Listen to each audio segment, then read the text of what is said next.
윤재가 너무 못쏠 티가 나요. 근데 본인은 아니라고 하고 3년 전에 마지막 연애를 했다고 하는데, 근데 누가 아무리 봐도 못쏠입니다.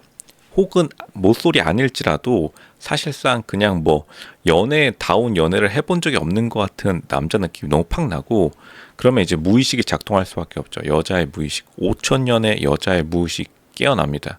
그러니까 유나도 지금 풀 가동했어요. 이 남자 못쏠 같다. 그리고 진짜 못쏠일 확률이 굉장히 높다.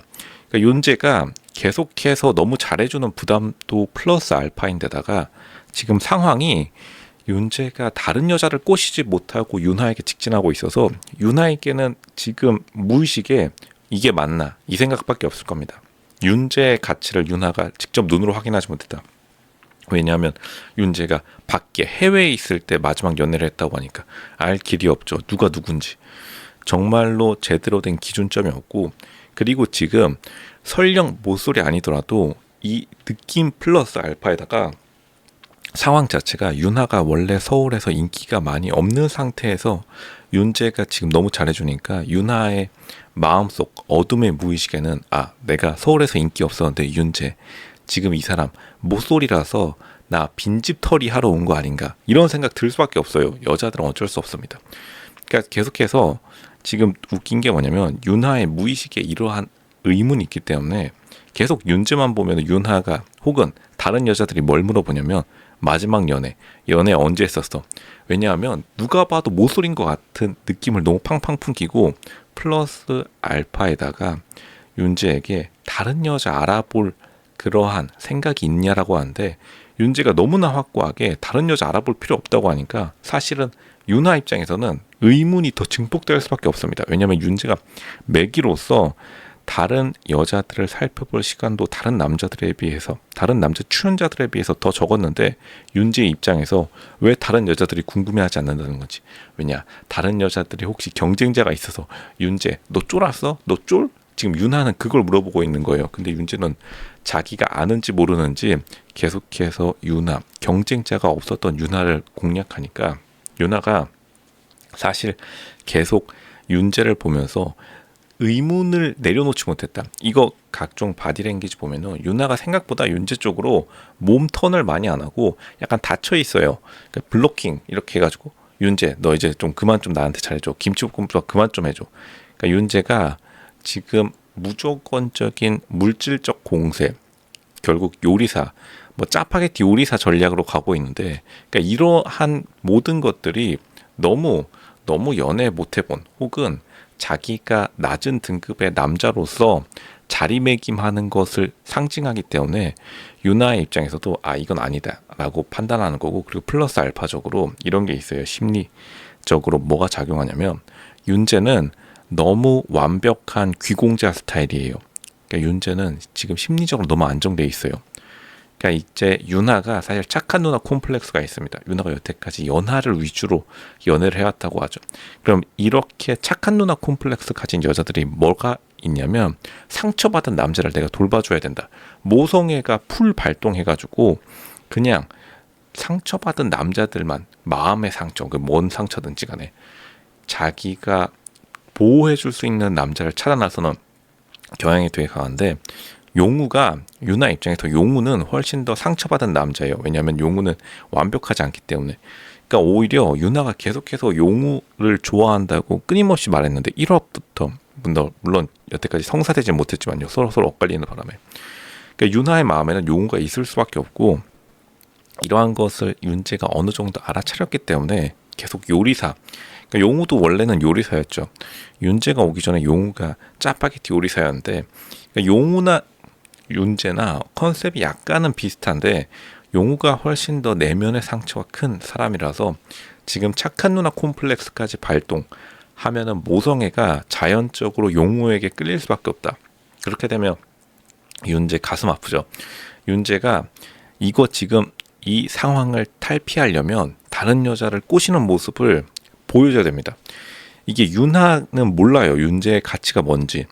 윤재가 너무 애 같은 모습도 있고, 이런 걸 다 떠나서 결국에는 해외 유학생들, 제가 늘 말하지만 남자 유학생들이 한국뿐만 아니라 해외에서 연애 결혼에 어려움을 겪는 이유가 뭐냐면 모르는 거예요. 여자들은 다른 여자들의 시각으로만 그 남자의 연애 시장의 가치, 결혼 시장의 가치를 파악하는데, 예를 들면은 저 남자가 청담동 며느리랑 결혼했다. 그러면은 저 남자는 딱 청담동 스타일이구나. 그럼 저 남자의 친구들도 대부분 청담동 스타일이겠지. 그러다 보니까 끼리끼리 연애 결혼하게 되는 건데, 그 윤재는 아무도 모르는 거죠. 왜냐하면 기준점이 누군지, 캐나다, 멜버른, 무슨 뭐 캐나다 어쩌고저쩌고 알지도 못합니다. 캐나다 단풍 메이플 시럽에서 왔어요. 메이플 시럽 동네가 어디지? 그러니까 서로 모르는 거예요. 그 또 캐나다 사람들도 청담동 하면 딱 하나 닿을 수밖에 없고, 그러니까 윤재가 굉장히 애매한 포지션. 그 전에 만났던 여자들이 어느 급인지 모르고, 그 전에 만났던 여자들이 윤재를 어떻게 평가했는지 윤하가 알 길이 없기 때문에 계속해서 윤하가 확신의 바디랭귀지, 확신의 언어를 윤재에게 쓰지 않는 이런 모습이 보여지는 가운데 랜덤 데이트 딱 용우랑 손잡고 나가는 순간 끝나는 거예요. 왜냐면 용우는 확실하니까. 용우는 딱 봐도 인스타그램 보여주겠죠. 용우. 내 전전 뭐 여자친구라고까지는 안 말해도 내 친구들이야. 이러면 거기에 딱 2번 클릭하면은, 좋아요 한 2번 3번 클릭하면은 바로 대충 짐작되는 전전 여자친구들 딱 세팅되는 거죠.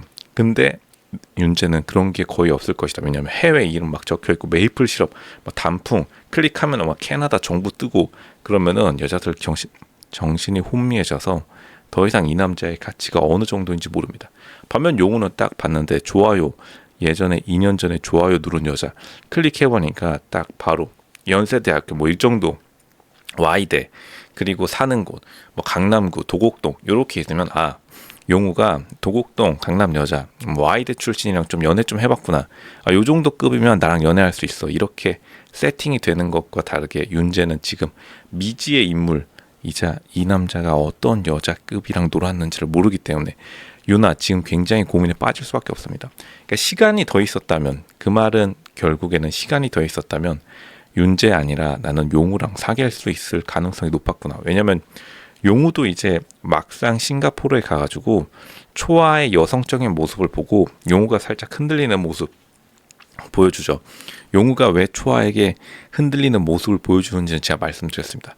용우는 어쨌든 간 과거의 어린 시절 상처받았던 내면의 상처가 굉장히 깊은 사람이기 때문에, 그러니까 용우가 강한 외향적인 모습으로 자신의 아픈 내면을 눌러서 막상 싱가포르 와서 긴장이 풀리니까 초아와의 기존의 서울에서 이성 관계에도 긴장이 막 풀려버린 거예요.